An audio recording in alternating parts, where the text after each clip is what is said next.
పాసమైలారం సిగాచి పరిశ్రమలో మృతుల కుటుంబాలను కదిలిస్తే ఒక్కొక్కరిది ఒక్కో రకమైన విషాదం. ఉన్నత చదువులు చదివి కుటుంబానికి ఆసరాగా నిలిచే సమయంలో ఓ యువ జంట మృతి చెందింది.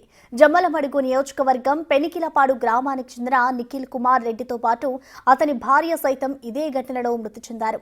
గారాబంగా చూసుకున్న కొడుకు వెళ్లిపోయాడని తల్లి కడుపు కోతను వెళ్లగక్కుతోంది. మరింత సమాచారం మా ప్రతినిధి శివ అందిస్తారు.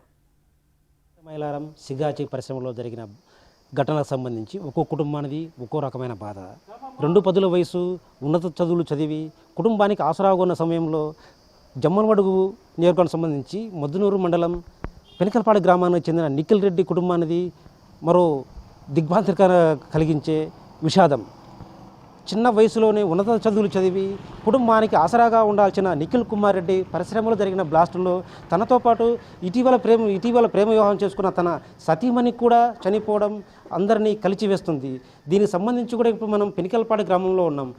నిఖిల్ కుమార్ రెడ్డిని ఎంతో కష్టపడి ఉన్నత చదువులు చదివించినప్పటికీ కూడా తమ కుటుంబానికి ఆసరాగా ఉండే సమయంలో తను కోల్పోవడం మాత్రం తన తల్లిదండ్రులకు తీవ్ర ఆవేదనకు గురి చేస్తుంది. తల్లిదండ్రులు అసలు వాళ్ళ బాధ వర్ణాతీతం. అయితే దీనికి సంబంధించి కూడా ఇక్కడ మనం చూస్తున్నాం, తన కుమారుడు ఎంతో మేము కష్టపడి చదివించాం, ఒక పేదరికంలో ఉంటూ కూడా కష్టపడి చదివించాం, అయినప్పటికీ కూడా మా కుమారుడు మాకు ఆసరాగా ఉంటూ మమ్మల్ని ఆదుకుంటా అనుకున్న సమయంలో మమ్మల్ని వదిలి వెళ్ళాడు అంటూ కూడా తమ ఆవేదన మాటల్లో చెప్పలేనంత బాధాకరం. అయితే ఇప్పుడు మనం ఒక తల్లి దగ్గర ఉన్నాను, అడిగి ప్రయత్నం చేద్దాం.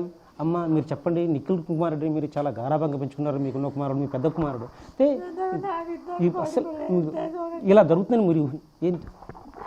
ఇట్లా జరుగుతారని మేము ఊహించుకుంటామా? బతుకు తెరుకుపోయినారు వాళ్ళు. ఇట్లా చేసేది మాకు తెలుసునా? ఇట్లా జరుగుతుందంటే మేము ఎందుకు పంపించాం సారు? ఇంటికాడ కాలం సంగతి అయినా నేను మెచ్చుకుంటాం కదా. మా పిల్లలు ఇట్లా పోయినారు, మేమేమని మొత్తుకుంటూ వచ్చారా? మీ కుమారుడు ప్రేమ వివాహాన్ని కూడా మీరు అంగీకరించి తనను కూడా మీ ఇంటికి పిలుచుకున్నారు, ఇద్దరు అన్యోన్యంగా బాగా చూసుకున్నారు. పోయినాము మేము కూడా వచ్చి 2 ఆడాలు ఉండిపోయి మళ్ళా బాడిగ రూమ్ తీసుకొని జాబ్ చేసుకుంటున్నారు సార్. మా పిల్లలు మేమేమల్లే వాళ్ళు బాగా సంతోషంగా ఉన్నారు. వాళ్ళ సంతోషం దేవుడు చూడలేకపోయినాడు. ఘటనకి ఇన్ని రోజుల ముందు ఇక్కడి నుంచి మీ ఇంటి నుంచి వెళ్ళారమ్మా? వెళ్ళి నెల అయింది, వచ్చి 2 ఆడాలు ఉండిపోయినారు. నెల పోయి రూమ్ తీసుకున్నారు, బాడిగ రూమ్. 8కి పోవాల్సిన వాళ్ళు 5కే పోయినారు సార్. ఆ రోజు రాత్రి ఆదివారం ఫోన్ చేసి 8కి పోతామన్నారు, 5కే బయలుదేరినారంట. ఇంకా మేమేమని బయలు పడాల తండ్రి, మా పిల్లలు ఇద్దరు.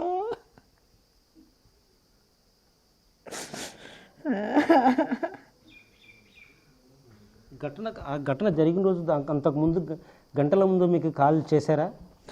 ఏంది చేసినారు? ఊరికి మా వాళ్ళు ఇట్లా ఫ్యాక్టరీ అంటుకుందని చెప్పినారు, కానీ వాళ్ళు ఎందుకు చేసేది? లోపల పోయింటే ఫోన్లు చేస్తుంటే ఎత్తలే. మా వాళ్ళు పోయి చూసుకున్నారు. మేము ఇన్నుంటే ఎప్పుడు రాత్రికి 5కి పోతే తెల్లారుజామున 3కి పోయినా వాటికి మేము ఎన్ని చూసాం. తిరిగి ఎత్తకొచ్చి అద్దరు ఆసుపత్రి. వాళ్ళేంది మాకు అమ్మ మేము పోతున్నామని చేసేది? ఎన్ని మాటలు ఉన్నాయి, చెల్లులే లేవద్దునా, వాళ్ళు మాకెన్ని చేస్తారు. రమ్యను మీరు మీ కోడలుగా అంగీకరించారు, రమ్య కూడా మీతో అన్యాయంగా ఉంటున్నారు. అయితే అమ్మాయి కూడా ఇదే ఘటనలో ఇద్దరు ఒకసారి చనిపోవడం ఇబ్బంది వ్యక్తం చేస్తున్నారు. ఒకే కంపెనీలే. రమ్య అని నా కోళ్ళే అనుకుంటే నా బిడ్డతో సమానమే చూసుకున్నా సార్ నేను. మాకేం డౌటే లేదు, ఏ డౌటు లేదు. ఘటన జరిగిన రోజు అంతకుముందు క్షణాల ముందు డ్యూటీకి వెళ్ళే ముందు మీకు మీ కుమారుడు కోడలు ఫోన్ లాంటివి చేశారా? అదేం లేదు. ఆ నైట్ అంతకుముందు నైట్ చేశారు.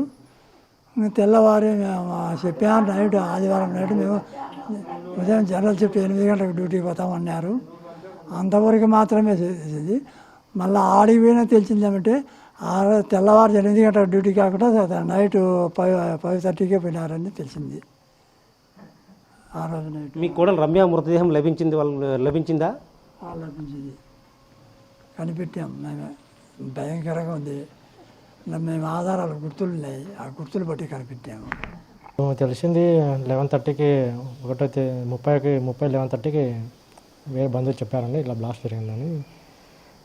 అప్పటికి ఇంట్లో ఏం చెప్పలేదు మాకు. ఈ మధ్యాహ్నం టైంలో మా నాన్నకి తెలిసింది, చెప్పారు బంధువులు. మేము ఈవినింగ్ నుంచి హైదరాబాద్కి వెళ్ళి స్టార్ట్ అయ్యాము. ఈవినింగ్ 4:30 ఆ టైంలో అక్కడికి బాచుపల్లికి బంధువులు ఉన్నారు, అక్కడికి వెళ్ళాము.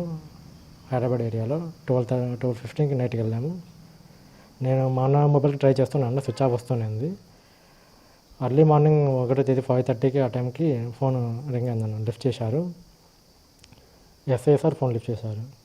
1వ తేదీ మార్నింగ్ ఫోన్ లిఫ్ట్ చేసి ఇలా ఈ బాడీ దగ్గర మొబైల్ దొరికింది, మీ వ్యక్తి కాదు, కన్ఫర్మ్ చేసుకుందండి చెప్పారన్న. మేము ఇంకా వెళ్ళాము, చూస్తే మా అన్న బాడీ అన్న కన్ఫర్మ్ అయిపోయింది, నిఖిల్ కుమార్ రెడ్డి. ఇంకా యాక్చువల్గా మా వదిన జనరల్ షిఫ్ట్ మామూలుగా వెళ్ళేది, లేడీస్కి జనరల్ షిఫ్టే ఉంటుంది. ఏదో బ్యాంక్ పని మీద ఉందని మార్నింగ్ ఫస్ట్ షిఫ్ట్కే మా వదిన కూడా వచ్చిందన్న. ఇద్దరు ఫస్ట్ షిఫ్ట్ 6 గంటలకు వెళ్ళారు. 6 గంటలకు డ్యూటీ స్టార్ట్ అవుతుంది. ఇది 9:15 to 9:30 ఆ టైంలో బ్లాస్ట్ జరిగిందని ఇన్ఫర్మేషన్ వచ్చింది.